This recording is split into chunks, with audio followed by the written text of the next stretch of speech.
Your long, slow run, how often should you be doing it and how fast should you be running? Well, in this video, we're going to take a look. So first of all, no matter which race distance you're going for, you should definitely be adding a long, slow run into your training.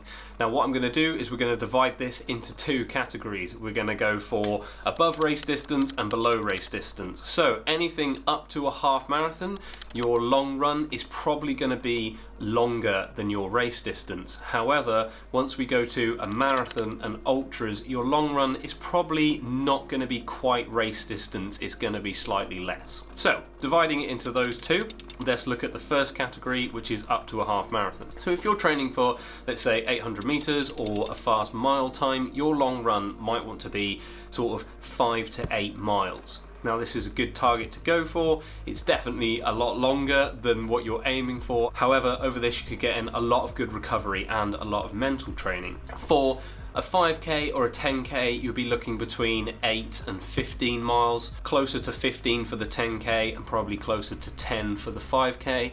And then for a half marathon, we're going to be looking at 15 to 18 miles. So for all of these distances, that long run is very achievable in one day and one session, so that's how I would go about it. I'd make sure that you're definitely running slow enough, and I would also make sure that you get in at least one of these a week. I'd say one is probably the optimal number. You could push it up to 2 if you wanted to, however, I think 1 is a really good place to stick. Now let's talk about marathons and ultras. So, you're probably not going to run a marathon in preparation for a marathon. It's not that useful, especially with the recovery side of it. Once you get up to sort of 26 miles, you're going to take a long time to recover from that, and that might impact your training. However, 22 miles is probably achievable, especially if you pace it right. Another way you can tackle this is by doing either a double run day or running back-to-back long days.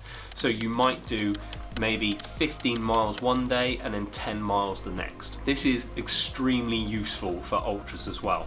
So last year I was training for 7 ultramarathons and I used double run day a lot, even going up to as much as 50 miles in a day. I'd often use time-based training for ultras because it can be a bit more useful. However, I was using miles at the time. And what I would do is wake up super early in the morning, I'd go out and I'd tackle maybe 30 or 35 miles. I'd then go about the rest of my day, and then late in the evening I would go and do the remaining 15 or 20 miles and clock that up to a 50-mile day. These are incredibly tough days, but what it does for your mental resilience is incredible. The same thing can be used for marathon training if we do it over 2 days. If you run 18 miles on a Saturday, that's absolutely brilliant. Make sure it's nice and slow. And then on the Sunday, you could go out and do a really gentle 8 to 10 miles. This is still going to tax the body. However, it's going to be a little bit easier because you spread it out over 2 days with some recovery in between. Double run day does have a little bit of recovery in between. You can get some good food in you. However, it's still a very taxing training day. And I would always try to make sure that I have a recovery day after my long run day. So when we're looking at how often, as I said, for up to half marathon, 1 a week is a really good benchmark.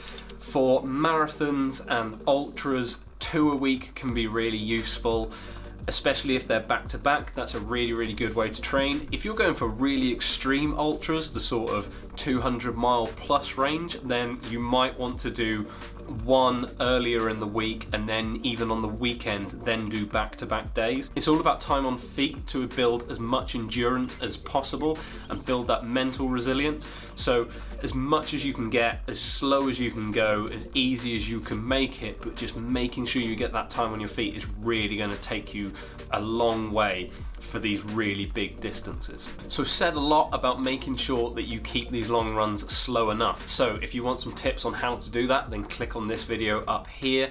And then if you're not convinced that you should be doing a long run, then I'll try to convince you in this video down here. So have a look at that. Remember to like, subscribe, and hit the bell to be notified of when I upload. If you've got any questions, drop them in the comments below, and I'll see you in the next one.